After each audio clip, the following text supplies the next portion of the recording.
The devil left Wisconsin, went to Georgia and to North Carolina to making a murderer Greg Allen Green Bay PD for the win. Gregory Allen, and I'll put the receipt up, that Greg Allen was in fact convicted and sentenced to 24 months at Calderon Prison in North Carolina, and he did 1 year. So I'm sharing this info because of Donna Emmel. There is not a lot of info about the North Carolina case of the missing 15-year-old girl, Donna Emmel. So this is reading from the Green Bay reports. On November 12th, 1995, at approximately 12 p.m., Sergeant Haglon, Sergeant Molitor, Officer Thiel, that's interesting, he's in the Stephen Avery stuff, and myself met with Special Agent Anthony Cummings, North Carolina Department of Justice, follow, share. Bureau of Investigation, and Chief Charles Ruff Tomlinson, Northport, North Carolina Police Department. We met with them reference a 1975 homicide of a 15-year-old girl in Newport, North Carolina, which they felt Gregory Allen was responsible for.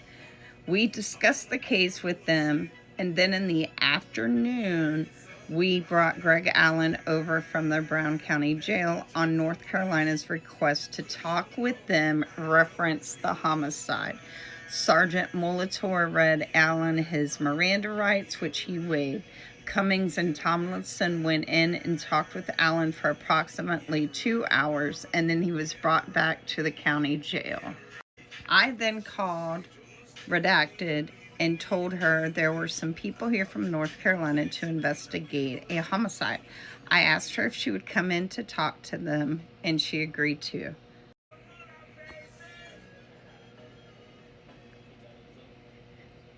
Redacted came in and spoke with Special Agent Tony Cummings and Chief Charles Ruff Tomlinson. Sergeant Molitor and I sat in the room while they spoke. One of the things that Cummings asked was how she had met Greg Allen. She said that she met him at the mall. She said she was waiting for the bus at the bus stop and she saw Allen. She said that he got on the bus and followed her. Cummings asked how often this happened, and she said that Allen followed her every day. Then he finally introduced himself to her. After she went home, I contacted her by phone and talked with her. While on the phone, I asked her about Greg Allen's black loafer-type shoes that Allen had on the day that we arrested him. I described them as a black loafer that ties on the top, and the leather-type lace runs through the side of shoe and around the whole shoe. She said she knew just what pair I was speaking about, and she knew what shoes Greg was wearing at the time he was arrested. I asked how long Greg had these shoes. She said he has had them for about 3 years now. She said that they bought them when they lived down in Georgia. I asked her when that was, and she said it was in 1993. She said they moved back to Green Bay in early September or late August of 93. She said he wears these mostly when he dresses up to go out. She said he doesn't wear them a lot anymore because he says they hurt his feet. These shoes of Allen's appear to have a sole that matched the photographs of footprints taken in the Redacted case at blank in November of 93. Redacted had said that the suspect appeared to be dressed well, as if he was going or had gone out. Allen had those shoes prior to the attack of Redacted in November of 1993. At 12 p.m., Detectives Eaglin, Servais, Thiel, and I met in our conference room with Special Agent from the North Carolina SBI and Chief Charles Tomlinson of Newport, North Carolina, about Gregory Allen. Cummings and Tomlinson told us that Allen was a suspect in a murder. They said, They said that they wanted to speak to us about the Donna Emmel murder that had occurred in 75 in North Carolina. And we explained to them the cases that we were developing against Alan, and they explained theirs.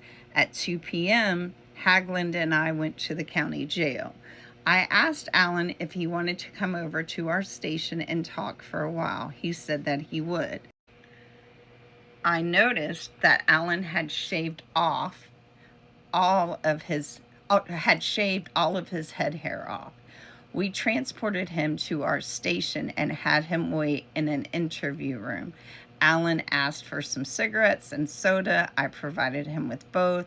I read to him his rights. Alan said that he understood and that he would talk. I asked Greg if he had thought about any of the things that we had spoken of on our previous meet. I asked him to tell me the reasons that he did the things that he did in regard to his prowlings and other related things. He had said that he might tell me the reasons why after he thought about them. Greg said that he had thought about what we had discussed. He said that he decided to wait until the DNA tests were back from the crime lab before he said what his reasons were.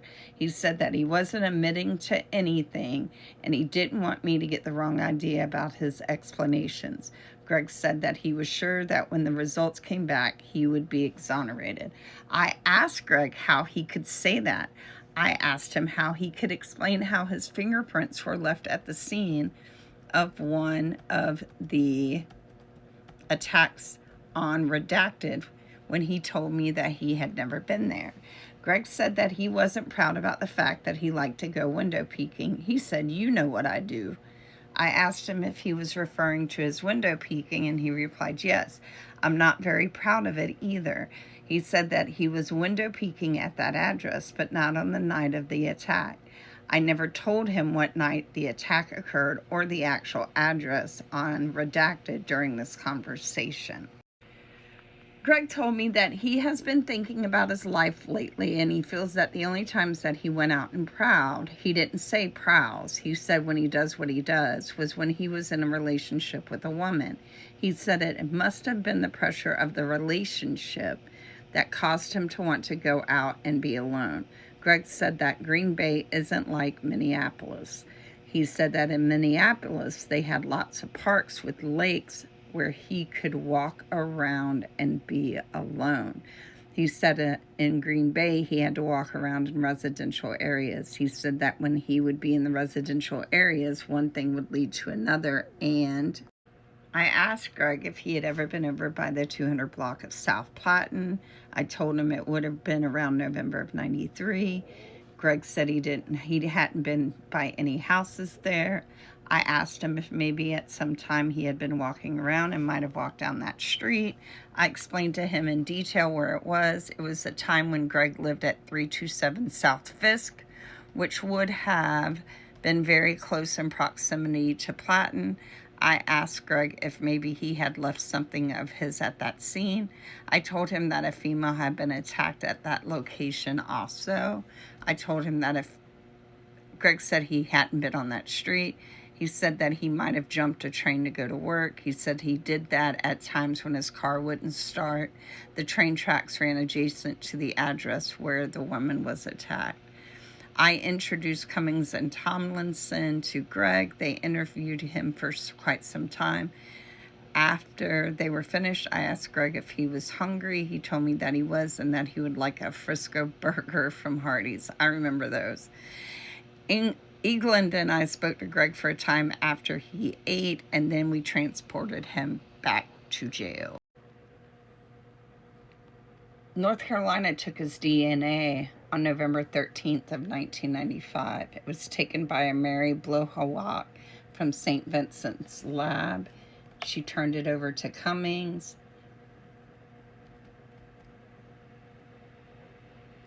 And he took it back to North Carolina. When we left the hospital, we took Alan down to the station. Molitor read his rights.